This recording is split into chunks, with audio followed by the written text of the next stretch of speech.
Hello and welcome back.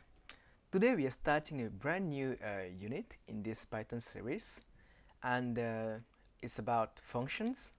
And the first recipe in this unit is about parameter annotations.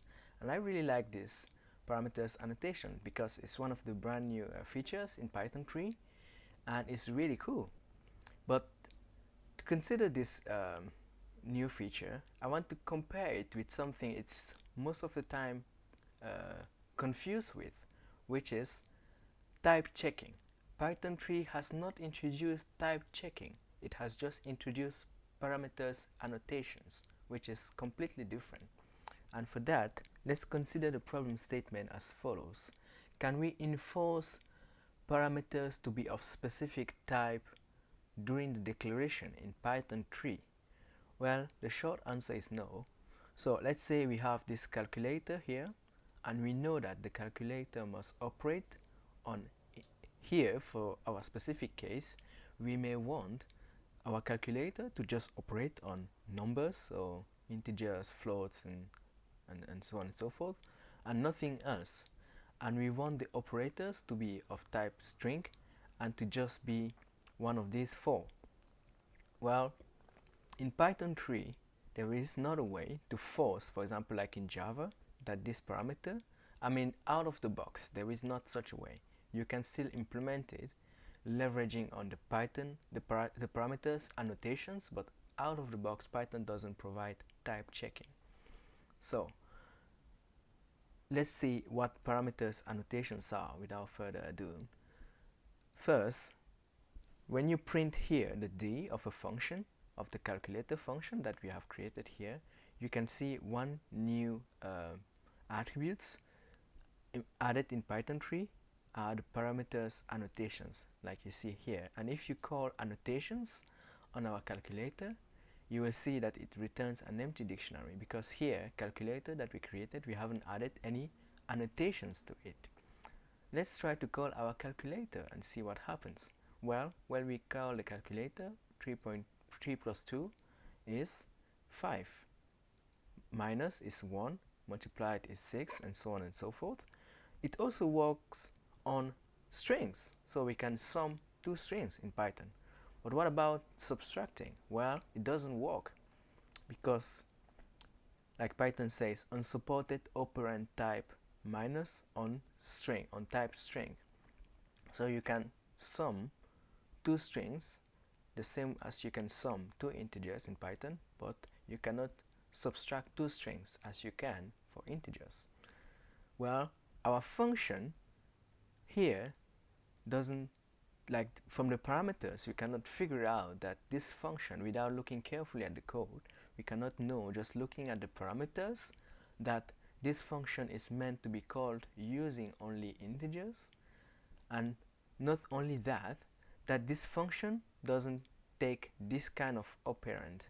So here, this symbol, if we were meant to use this symbol, which is the power symbol, to do 3 to the power of 2, well, our calculator doesn't handle that at the moment. So our function here, looking at the parameters, we cannot know that the operand power is not considered by the function. And that's these reasons.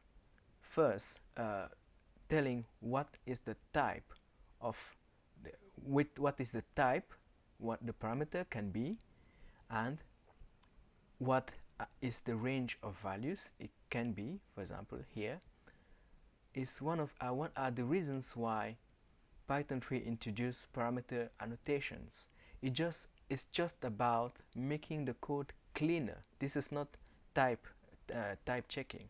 So here, when you create the calculator, now instead of just putting A and B, an operator, you can decorate and tell the reader of your code, not the actual Python interpreter, but just for the reader, the human reader of your code, that this function, first parameter, is expected, this function is expecting the first parameter to be a float, likewise for the second one, and for the third one, the operator is expecting to be a string of type is expecting to be a string, is expected to be a string ranging from one of these values. So it can be a plus, minus, multiply, or divide.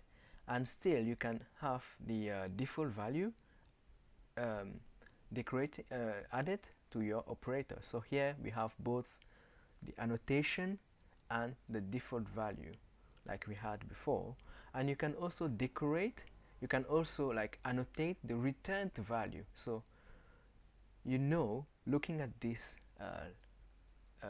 declaration here, that this function is meant to return a float as well. So this is Python 3 parameters annotation in a nutshell. It's not about type checking, and we will see that later. But first, let's print again the annotations attribute like we did before. Unlike before, because the calculator is now annotated, we have all the information about both the in parameters and the out value. So here we see the annotation says A is expected to be of class float, B is expected to be of class float, and operator is expected to be the string that we had added here. And what about the return value? Well, the return value is expected to be of type float as well. Now, the end user reading your API function calculator knows what to send to the function. And here we can do the same operation we were doing before. We can still call in an int, we can still call on strings. It will work exactly the same. Like I said, it's not forcing the function to behave, to just consider floats.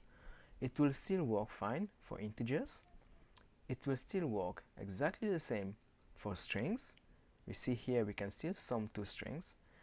We can still pass in the minus with two strings. It will complain exactly as before. But here you cannot complain the person who wrote the function, because you are aware that the function is not expected to behave that way. Finally, you can still pass in the wrong parameter as input value for the operator, and it will behave exactly the same. It will still complain. So parameters annotations is not the same as type checking like we have in very typed languages like Java or C. It's not that. It's just some like some syntactic sugar to make your code cleaner and to communicate cleanly and easily between developers. That's it. So that's it for the end of that's the end of this recipe. Hopefully you learned something new. If the case, please give it a thumbs up and feel free to ask any questions in the comment section below. I will do my best to answer those. As always, you can find the notebook, a link to the notebook for this recipe in the description. Be sure to subscribe for future videos, and thanks for watching.